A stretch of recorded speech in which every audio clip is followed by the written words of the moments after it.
BJP नेता मनोज तिवारी का क्या कहना है, एक बार वो भी सुन लेते हैं। नहीं, जाना ही चाहिए।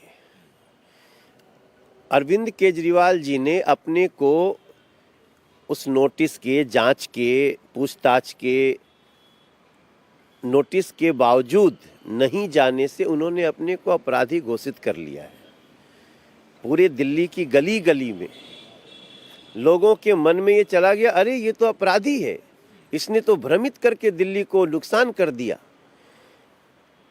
बातें बहुत ऊंची ऊंची करते हैं और प्रश्नों का सामना नहीं कर सकते, इसका मतलब आपके पास कोई आधार नहीं है। तो मेरा मानना है कि अरविंद केजरीवाल, अब तो समझ में आता है कि पूछताछ की भी क्या ज़रूरत है।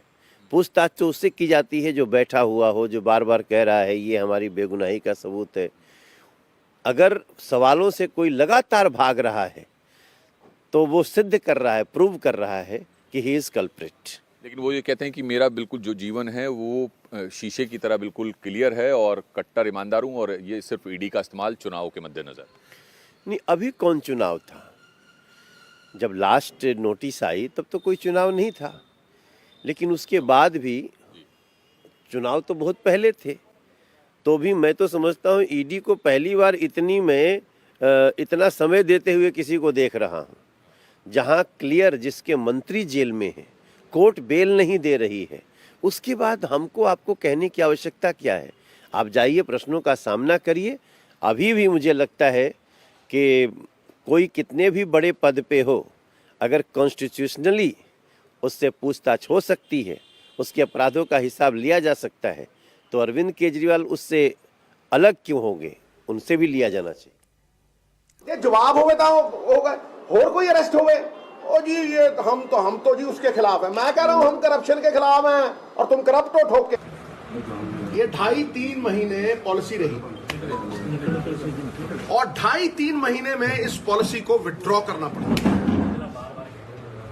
जब ये पॉलिसी विथड्रॉ होती है तो उसी से साफ हो जाता है कि दाल में काला। क्यों भाई, क्यों भाग रहे हो? टाइम चाहिए, नेशनल है, ये सब धाड़ चल रहा है दम तो जवाब दे। ये बातों का जवाब दे। आपने मनोज तिवारी को भी सुना, आपने सिद्धू को भी सुना। भास्कर, अगर इन दोनों ही नेताओं की बात करें तो आम आदमी पार्टी की मुश्किलें बढ़ती नजर आ रही हैं। जहां अगर दिल्ली में विपक्ष की बात करें तो उसका काम है सरकार को घेरना, वहीं गठबंधन के साथी कांग्रेस के नेता वो भी सवाल उठा रहे हैं अरविंद केजरीवाल पर। और देखिए, गठबंधन के नेता, खासकर पंजाब के नेता जो सवाल उठा रहे हैं, वहां की राजनीति बिल्कुल अलग है। पंजाब में चाहे आम आदमी पार्टी के नेता हो या कि कांग्रेस के नेता हो, दोनों तरफ से ये कोशिश की जा रही कि ज्यादा से ज्यादा सीट पे वो लोग चुनाव लड़ें या कि दोनों अलग अलग चुनाव लड़ें। वहां का राजनीतिक समीकरण बिल्कुल अलग है और इस केस से उसको जोड़ के नहीं देखना चाहिए। जहां तक शराब घोटाले की बात है, निश्चित रूप से विपक्ष के पास एक मौका है ये कहने के लिए कि लगातार 3 बार नोटिस देने के बाद भी अरविंद केजरीवाल जांच में सहयोग नहीं दे रहे हैं। और ये वही अरविंद केजरीवाल हैं जो कभी कहते थे कि ईडी के समन पे लोग क्यों नहीं जाते हैं, नेता क्यों नहीं जाते हैं, इस तरह के सवाल पूछे जा रहे हैं। लेकिन अरविंद केजरीवाल और आम आदमी पार्टी का इसके पीछे कारण ये है, उनका ये कहना है कि जब जांच एजेंसी ये बताने की स्थिति में नहीं है कि उनको क्यों बुलाया जा रहा है, इस केस में उनकी भूमिका क्या है, तो ऐसे में जाने का कोई मतलब नहीं है। और ये अगर हो रहा है तो सीधे सीधे इसके पीछे राजनीति है।